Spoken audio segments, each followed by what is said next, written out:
గొంతులో అంటే ఊపిరి తీసుకునే నాళంలో, గొట్టంలో ట్రేకి అంటాము, విండ్ పైప్ అంటాం. అందులోకి పోతే ఏం చేయాలి? ఫస్ట్ అండ్ ఫార్మోస్ట్ ఈయన గాలి తీసుకోవటం లేదు, బాగా ఆయాసపడుతున్నాడు, తట్టుకున్నది. ఫస్ట్ ఈయన ఇలా వంచాలి. వంచిన తర్వాత వెనక నిలబడి ఇలా ఒత్తినప్పుడు ఈ ప్రెషర్కి ఆ గొట్టంలో ఉండే ఫారెన్ బాడీ కానీ, ముళ్ళు కానీ, లేకపోతే ఏదున్నా కూడా బయటపడుతుంది. అర్థమైంది కదా? ఫస్ట్ ఇలా బెండ్ చేసి ఈ కడుపులోకి ఇలా అనాలి. ఇక్కడ ఎక్కువగా ఫైర్ యాక్సిడెంట్స్ అవుతూ ఉంటాయి. ఫైర్ యాక్సిడెంట్లో జనాలకు ఆక్సిజన్ గ్యాస్ ఉండదు, టాక్సిక్ గ్యాసెస్ ఉంటాయి. గ్యాసెస్ తోటి ఆయన పడిపోతాడు, బేహుష్ అయిపోతాడు. అప్పుడు ఏం చేస్తారు?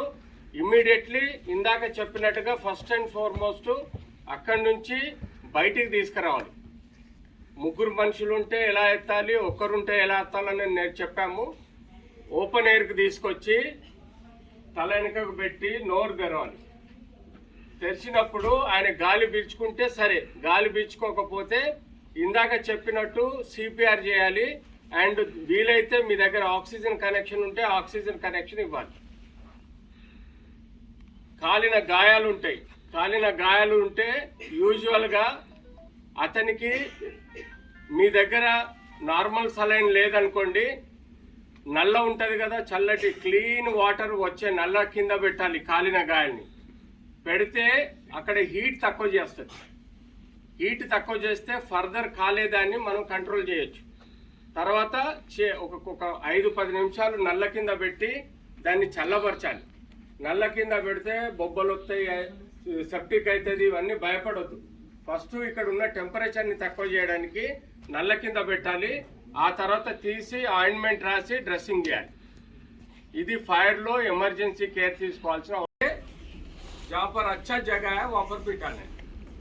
अगर समझो नीचे पढ़को लेटो, वैसे लेटो. तो अगर ये आदमी गिर गया, आप एक अकेला है, क्या करना चाहिए?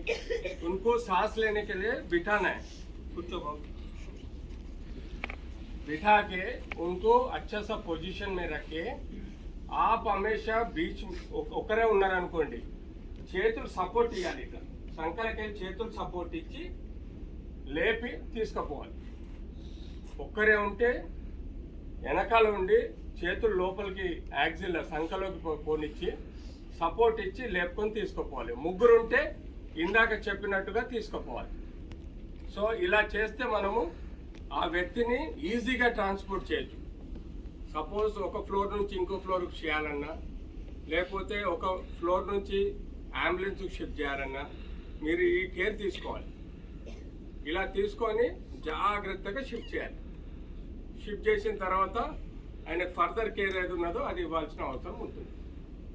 సో ఇది బేసిక్ ట్రాన్స్పోర్టేషన్. సెక్యూరిటీ నేర్చుకోవాల్సిన బేసిక్ ట్రాన్స్పోర్టేషన్. పడిపోయిన వ్యక్తిని ఎలా తీసుకొని షిఫ్ట్ చేయాలి, ఆ తర్వాత ఏ టెక్నిక్ ద్వారా మనము ఆయనను కాపాడాలి, ఇలా మనం నేర్చుకోవాల్సిన అవసరం ఉంది. ఇంకా రొటీన్ మన ఫస్ట్ ఎయిడ్లో బ్యాండేజెస్ ఉంటాయి. బ్యాండేజెస్ ఎక్కడైనా దెబ్బ తగిలింది కట్టాలనుకున్నప్పుడు ఇలా ఇలా రొటేషన్, మీకు అర్థమైందా? ఇలా రొటేషన్ కాదు, ఒకసారి క్రిస్ క్రాస్ రొటేషన్లో బ్యాండేజ్ కడితే అది గట్టిగా ఉంటుంది. బేసిక్ బ్యాండేజ్ డ్రెస్సింగ్ అనేది నేర్చుకోవాలి. సపోజ్ ఆ ఫస్ట్ ఎయిడ్ బాక్స్లో మీకు నైట్రోగ్లిసరిన్ ఎకోస్ప్రిన్ ట్యాబ్లెట్ అని ఉంటుంది. అది యూజువల్గా గుండె నొప్పి వచ్చినప్పుడు ఆ నైట్రోగ్లిసరిన్ ట్యాబ్లెట్